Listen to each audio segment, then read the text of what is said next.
Hi guys, good morning. Welcome to my vlog. Another day, another boring life.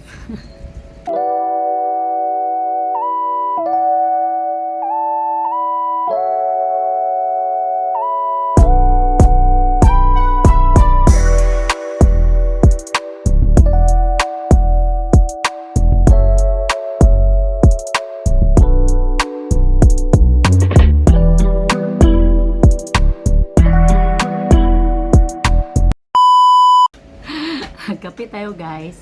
Happy Saturday everyone. So as you can see, nagkakape tayo.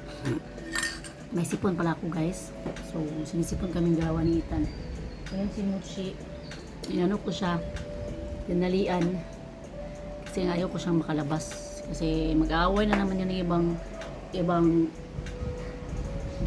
ibang pusa sa labas. Kaya ngayon guys, tapos na din ako naglinis ng bahay. As you can see, tapos na naglinis ng bahay. Naglinis na ako ng bahay and gamit ko pala yung Samsung cellphone guys kasi naka-charge pa yung iPhone ko tsaka yung Osmo Pocket. So, mamaya daw pupunta kami ng doon kasi may dinner invitation kami mamaya gabi.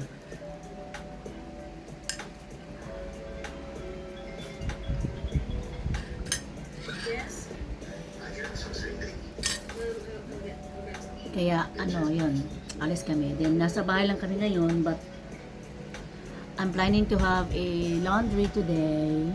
But then it's early pa, so later in the afternoon, and then plano ko sana magpapa-carwash ngayon guys, but then it's gonna rain, parang masama yung panahon sa labas, kaya hindi na muna. And then ayun, siguro gagamitin namin yung expander later. Expander na lang siguro gagamitin namin pag punta ng roon, para hindi kuanon yung gasolina ni Avanza kasi full tank. So ayun guys, ayun na kain muna ako. Tapusin ko muna to and then magluluto na din ako ng breakfast ni Ethan. Bye guys! See you later!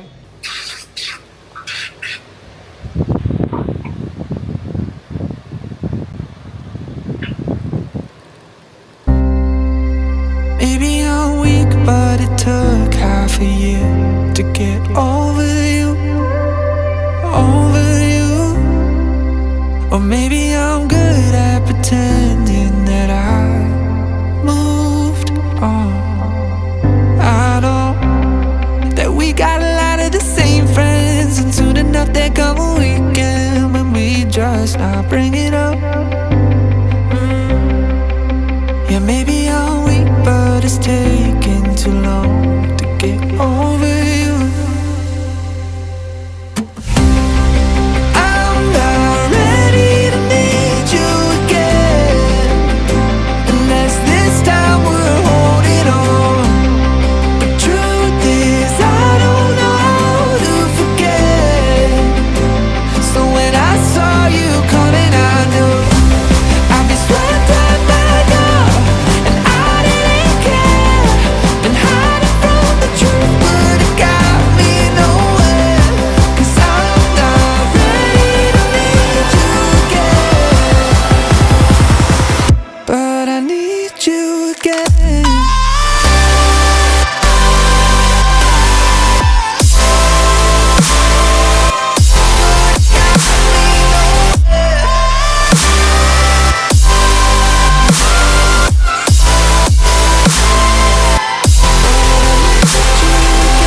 guys, same day, Saturday. So, happy Saturday, guys. Actually, nag-vlog na sana ako kanina. Di ba? Nag-vlog na ba ako kanina, guys? Alis pala kami, guys, kasi meron kaming dinner appointment or dinner invitation dun sa Loon. So, pupunta kami dun. But then, naliligo pa si Josh. And then, kukunin namin sila nanay, tsaka Kuya Paulo dun sa bahay nila. And then, kunin na din namin si Ethan sa UB. Then, pusin na kami sa Loon. So, yun lang guys. Bye. Ito yung OTD natin. Gamitin natin to guys. Kasi malamig eh. Ito na yung gamitin ko. And then, nag-color pala ko ng hair ko guys. Hindi ko alam kung okay ba yung hair color. Ano yung color nito eh? Milk ash. Parang wala namang nabago sa hair ko. Parang walang nagbago. No? Bye.